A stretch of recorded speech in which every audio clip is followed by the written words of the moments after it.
Well, good morning. It's Thursday morning. I can't believe it's Thursday already.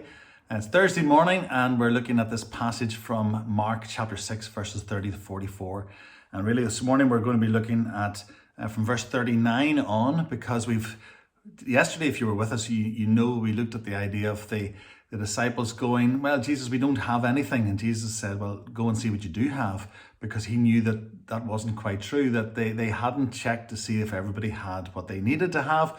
And if he was going to feed all these people, then they needed to go and find out exactly what there was there so that Jesus could use that.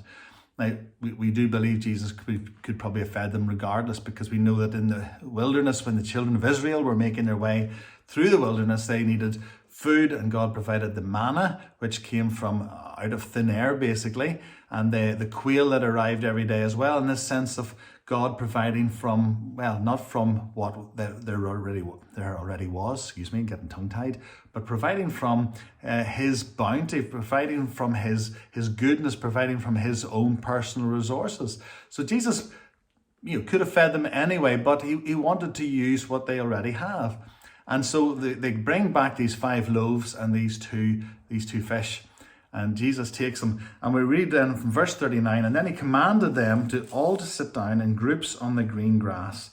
That was just a logistical thing, just to make it slightly easier for the disciples to get around them and to feed them and give them the food. So they sat down in groups by hundreds and by 50s, and taking the 5 loaves and 2 fish, he looked up to heaven and said a blessing, and broke the loaves and gave them to the disciples to set before the people. And he divided the 2 fish among them all. They all ate and were satisfied. Now, it's this idea of Jesus and this blessing. Now, part of me wants to believe that everyone kept quiet, and as they kept quiet, they were able to hear Jesus blessing the food that he had before them. And that's quite possibly what happened, because they were maybe prepared, sit down, stay quiet, and wait, because you're about to get fed. And part of me wants to believe that Jesus was able to do this in front of everyone, almost standing higher up on the hill and they were down low.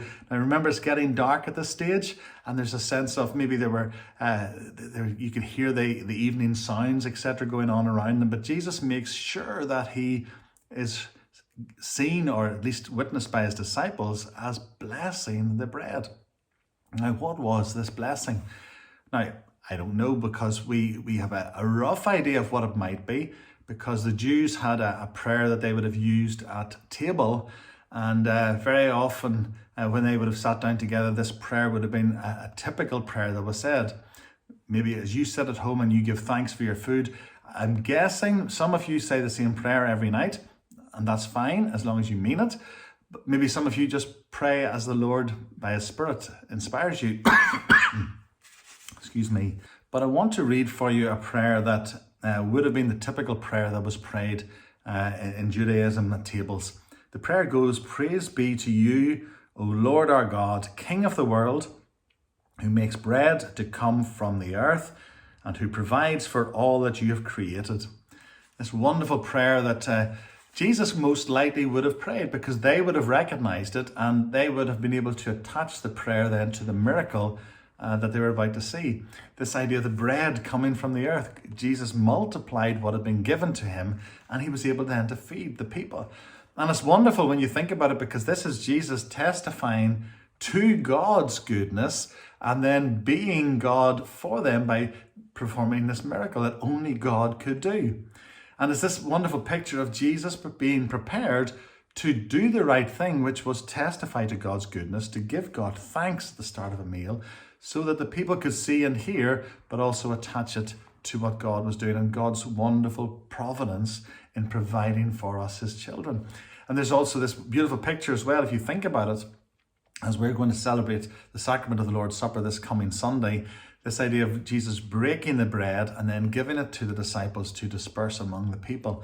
We know that there's an echo of the Last Supper in this as well, where Jesus at the Last Supper broke the bread and gave thanks and then allowed his disciples to have it. There's this picture of God providing, not just providing food for our bodies, bread for our bodies to eat and be sustained, but this picture of Jesus providing himself as the bread that would be broken, his body broken for us and his blood shed for us. They're just this wonderful picture of Jesus giving thanks, doing what was right, and giving God thanks. So I want to encourage you to think about, as you thank God for your food today, whether it's your lunch, maybe some of you are thanking Him for your breakfast, even this evening when you come for your evening meal together, thank God for His goodness, and not just what He's given you to eat, but also in giving you Jesus Christ to be your sacrifice. Wonderful picture, wonderful thought. I hope you enjoy your food today and give God thanks for it. And we'll see you tomorrow. God bless.